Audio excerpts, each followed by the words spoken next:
반갑습니다. 한명라 204일 여호수아 17장을 통하여서 하나님께서 주시는 지혜와 지식으로 말씀이 깨달아진 그 말씀을 가지고 삶을 사는 저와 여러분 되기를 간절히 소망합니다. 여호수아는 총 4가지 구조입니다. 정복을 위한 준비, 전쟁을 통한 정복, 가나안 토지 분배, 여호수아의 당부에 이렇게 4가지 구조인데 우리는 13장부터 22장까지 가나안 토지 분배를 보고 있으며 현재는 분배 지침을 보고 있습니다.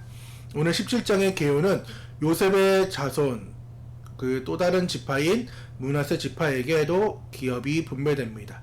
므낫세 지파는 특이하게도 요단 동쪽에서도 이미 땅을 분배받았고 이제 요단 서쪽에서도 광활한 땅을 기업으로 받게 됩니다. 여호수아 17장은 므낫세 지파의 요단 서쪽 기업과 그 경계를 설명합니다. 특히 주목할 만한 부분은 슬로보엇의 딸들의 이야기입니다. 슬로보엇은 므낫세 자손이었으나 아들이 없이 죽었습니다. 당시 간습상 아들이 없는 경우 가문의 기업이 끊어질 위기에 처했습니다. 그러나 슬로보앗의 5 딸들인 말라, 노아, 호글라, 밀가, 디르사는 당당하게 여호수아와 제사장 엘르아살 그리고 지도자 앞에 나와 자신들에게 아버지의 기업을 달라고 요구합니다. 그들은 우리 아버지가 광야에서 죽었으나 그는 여호와를 거역하는 자들의 무리에 들지 아니하였고 고라의 무리에 들지도 아니하였고 다만 자기 죄로 죽었고 아들이 없나이다.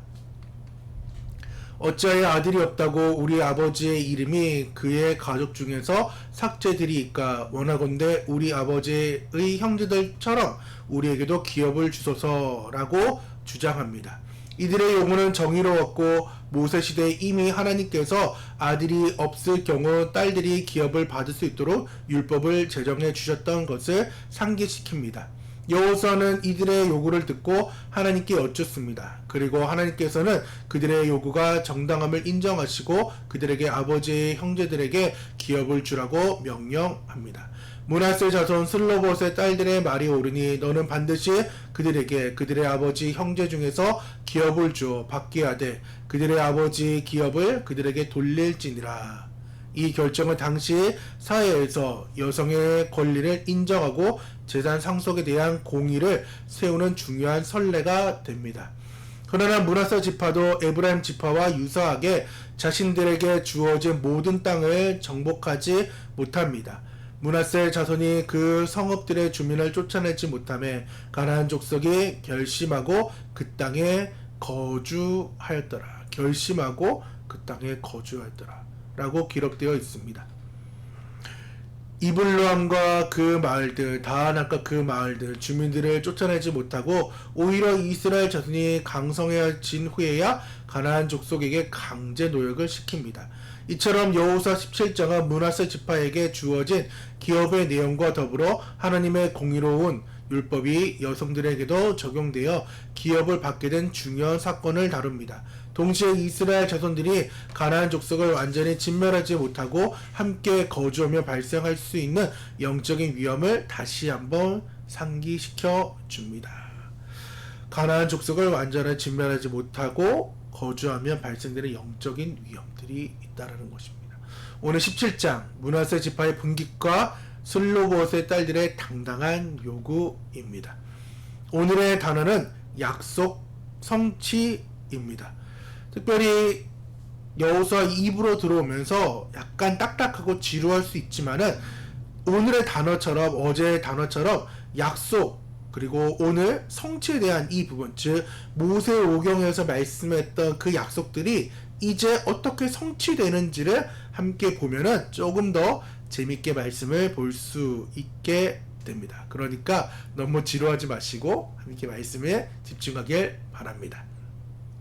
지난 12장부터 19장까지 우리는 총 8장 여호수아와 함께 이제 가나안 백성들이 땅을 분배받는 이제 내용들이 나옵니다. 14장부터 19장까지 유다 지파에서 이제 요셉 지파 그리고 7 지파에 대한 이야기가 나오는데 그들이 차지해야 할 지명들이 아주 자세히 나오는 이유가 무엇이라고요? 하나님께서 약속하신 그 신실하게 지키신 그 증거가 이제 그 지명들을 통해서 볼 수 있게 되며 이스라엘 백성들의 책임과 사명을 일깨우고 있고 마지막 질서와 공의를 세우기 위함이다라고 말씀을 드렸어요. 그래서 그러한 영적인 의미는 우리가 싸워 이겨야 할 미정복 영역이 있다. 그것을 상징한다. 그리고 그 지역들을 보면서 구체적인 기도를 우리는 해야 된다. 마지막 하나님 나라의 확장을 우리는 의미하며 기도해야 되는 것을 우리가 지난 13장을 통해서 함께 보고 19장까지 이 의미를 계속해서 좀 살펴보려고 합니다. 오늘은 슬로보스의 딸들이 보여준 믿음의 용기를 함께 보려고 합니다. 그리고 그들에게 그 용기가 어떻게 진짜 약속이 성취되는지를 보려고 하는데, 첫 번째는 약속의 시작이라는 것입니다. 약속의 시작. 이스라엘 백성이 가나안 땅에 들어가기 전 모압 평지에 있을 때의 이야기입니다. 므낫세 지파 슬로보스에게는 아들이 없이 죽었습니다. 계율에도 나왔겠지만은, 또한 민수기 27장에도 다뤘지만은, 그 고라 자손과 또한 반역했던 그러한 사람들 무리에 지금 슬로보스이 속하지 않고 자신의 죄라고 얘기했어요. 그것이 무엇이에요? 1세대 그런 출애굽 세대로서 하나님께 불평하고 원망하고 불순종한 그 일로 인하여서 우리 아빠가 죽게 되었음을 지금 말라, 노아, 호글라, 밀가, 디르사가 지금 모세에게 이야기를 하는 것입니다. 또한 제사장 엘르아살에게 이야기하는 것입니다. 더 나아가서 모든 지도자들 앞에서 우리 아빠의 억울함과, 다만 아빠가 아들을 못 낳았는데 어떻게 나중에 그 땅을 취할 때에, 가나안 땅을 취할 때에 그곳을 기업을 못 받는 것은 너무 잘못된 일이다라는 얘기를 했습니다. 그래서 민수기 27장에 그 슬로보스의 믿음에 대해서 이야기를 했죠. 미리 봄에 대한 그러한 축복에 대해서 이야기를 했습니다. 그리고 그 일로 인하여서 이제 하나님께서는 모세를 통하여서 율법을 바꿔줘서 여성들에 대한 그 인권들과 선례를 남기는 것을 우리는 보았습니다. 그래서 27장 7절에 슬로보스의 딸들의 말들이 오르니 너는 반드시 그들의 아버지 형제 중에서 그들에게 기업을 주어 받게 하되 그들의 아버지의 기업을 그들에게 돌릴지니라 라고 말씀을 하셨습니다. 이렇게 해서 하나님께서는 그 은혜로서 이제 민수기 27장의 사건들이 이제 일단락이 됐어요.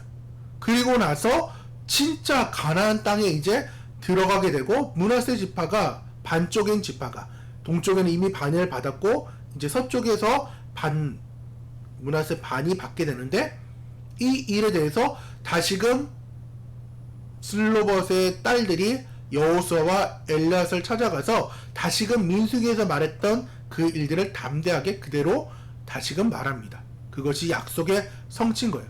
첫 번째는 뭐예요? 약속의 시작인 거죠. 민수기 27장에서는 약속이 시작됐다면은 이제 드디어 약속이 성취가 되었습니다. 4절입니다. 그들이 제사장 엘르아살과 눈의 아들 여호수아와 지도자들 앞에 나와서 말하기를 여호와께서 모세에게 명령하사 우리 형제 중에서 우리에게 기업을 주라 하셨다 하매 여호와의 명령을 따라 그들에게 그들의 아버지 형제들 중에 기업을 주므로. 아멘.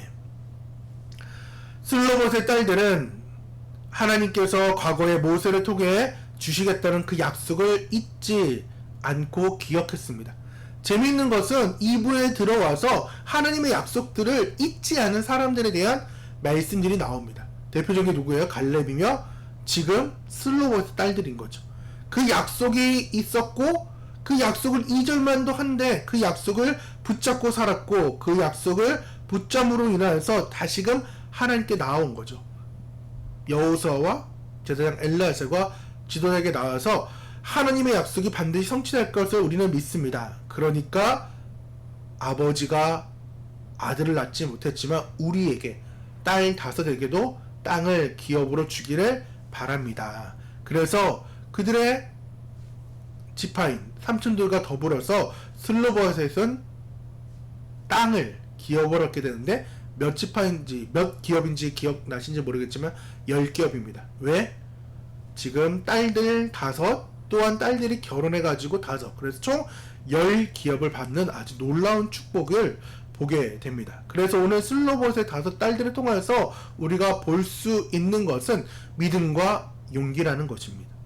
슬로봇의 딸들은 자신의 권리를 주장하기 위해 당시의 관습을 깨고 지도자들 앞에 나와서 용기 있게 그리고 용기를 가졌습니다. 그들의 용기는 단순히 재산에 대한 욕심이 아닙니다. 민수기 27장에 나왔던 나누었던 말씀처럼 부동산에 대한, 땅에 대한 그런 욕심이 아니라 하나님의 약속을 믿고 우리에게도 하나님의 기업을, 하나님의 약속에 참여하고 싶었던 믿음과 용기가 있었다라는 것입니다. 그 믿음과 용기는 약속을 기억하고 붙잡았던 믿음이라는 것입니다. 그들은 수십 년 동안 지난 후에도 여전히 하나님의 말씀을 잊지 않았습니다. 하나님의 약속이 때로는 더디 이루어지는 것처럼 보일지라도 그녀들은 믿음의 끈을 놓지 않았습니다. 그래서 결국 그들은 믿음의 약속을, 그리고 믿음의 약속의 성취를 맛보게 되었습니다. 두 번째에서 중요한 것은 우리가 지금 하나님의 약속을 믿고 나아가긴 합니다. 하지만 그 약속이 더디옴을 보면서 우리는 어떤 마음이 드나요? 아, 하나님께서 이 약속은 안 지키겠구나.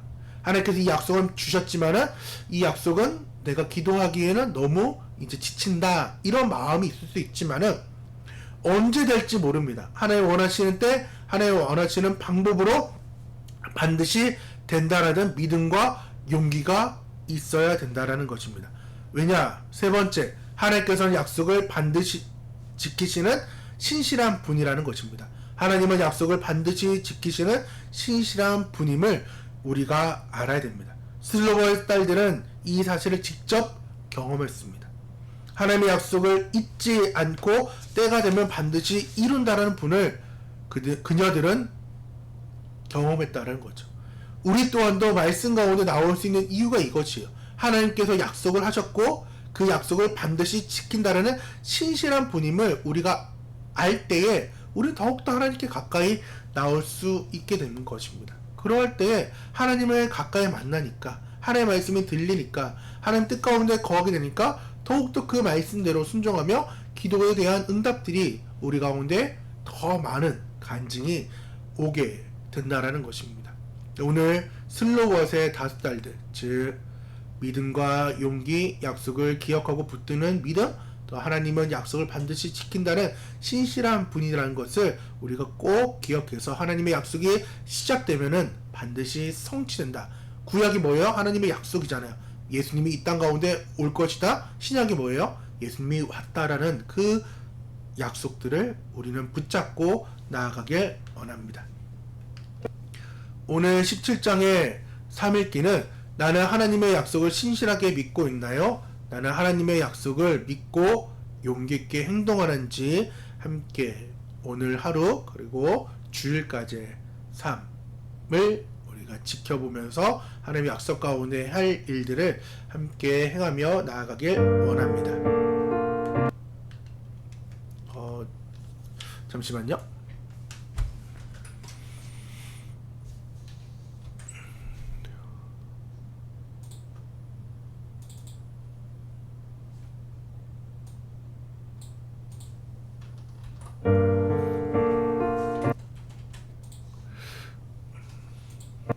우리 함께 기도하며 나아가도록 하겠습니다.